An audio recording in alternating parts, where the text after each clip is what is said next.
اعوذ باللہ من الشیطان الرجیم بسم اللہ الرحمن الرحیم ان اللہ وملائکتہ یصلون علی النبی یا ایھا الذین آمنوا صلوا علیہ وسلموا تسلیما اللہم صل علی محمد وعلی محمد وعجل فرجہم۔ خدا کا شکر ہے کہ اس نے ہمیں خانہ کعبہ میں آمد کا موقع دیا۔ سامنے محترم، اس وقت میں حج کے لیے خانہ خدا میں موجود ہوں۔ یہ وہ مقام ہے کہ جہاں پر اللہ تعالیٰ اپنے بندوں کو بلاتا ہے۔ میں اللہ سے دعا گو ہوں کہ یہاں پر جتنے حجاج کرام ہیں، اللہ تعالیٰ ان کی عبادت کو اپنی بارگاہ میں قبول و منظور فرمائے، اور جو بھی شخص اللہ کے گھر آنے کا خواہش مند ہے، اللہ وہ اسباب پیدا فرمائے کہ آپ بھی حج کی سعادت حاصل کر سکیں۔ سامنے محترم، یہ وہ مقام ہے کہ جہاں پر اللہ تعالیٰ دعاؤں کو قبول فرماتا ہے۔ یہ وہ مقام ہے کہ جہاں پر مولا مشکل کشا حضرت علی علیہ السلام کی آمد ہوئی۔ یہ خانہ کعبہ وہ مقام ہے کہ جہاں پر مولا علی علیہ السلام آغوش رسالت میں آئے اور انہوں نے اپنی آنکھوں کو کھولا۔ سامنے محترم، یہ خانہ خدا کہ جہاں پر فرشتے طواف کر رہے ہیں۔ یہ وہ خانہ خدا کہ جہاں پر اللہ کے انبیاء طواف کر رہے ہیں۔ یہ وہ خانہ خدا کہ جہاں پر امت مسلمہ طواف کر رہی ہے۔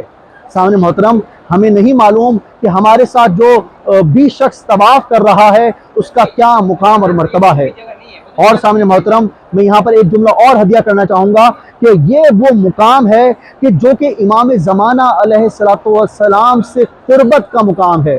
یہ وہ مقام ہے کہ جہاں پر ہم امام زمانہ علیہ السلام کو تلاش کر سکتے ہیں۔ یہ وہ مقام ہے کہ جہاں پر ہم اپنے گناہوں کی معافی کا خدا سے دعا مانگ سکتے ہیں۔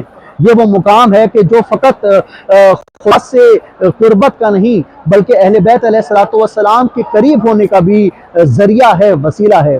سامنے محترم، آپ کی کوئی ایسی دعا، آپ کی کوئی ایسی پریشانی جو آپ چاہتے ہیں کہ اللہ کے گھر میں خدا کے سامنے پیش کی جائے، آپ یہ چاہتے ہیں کہ آپ کا سلام اگر خدا کو پہنچایا جائے، تو میں انشاءاللہ تعالی العزیز حج کے موقع پر یہاں پر موجود ہوں۔ انشاءاللہ تعالی العزیز آپ کی نیابت میں آپ کا سلام میں خدا تک ضرور پہنچاؤں گا، اور اللہ سے دعا کریں گے کہ اللہ تعالیٰ آپ تمام دیکھنے والوں کی شرعی حاجات کو اپنی بارگاہ میں قبول و منظور فرمائے، تمام مشکلات کو آسان کرے اور ہماری زندگی میں آسانیاں پیدا کرے، اور ہمیں اہل بیت علیہ السلام کے قریب کرے۔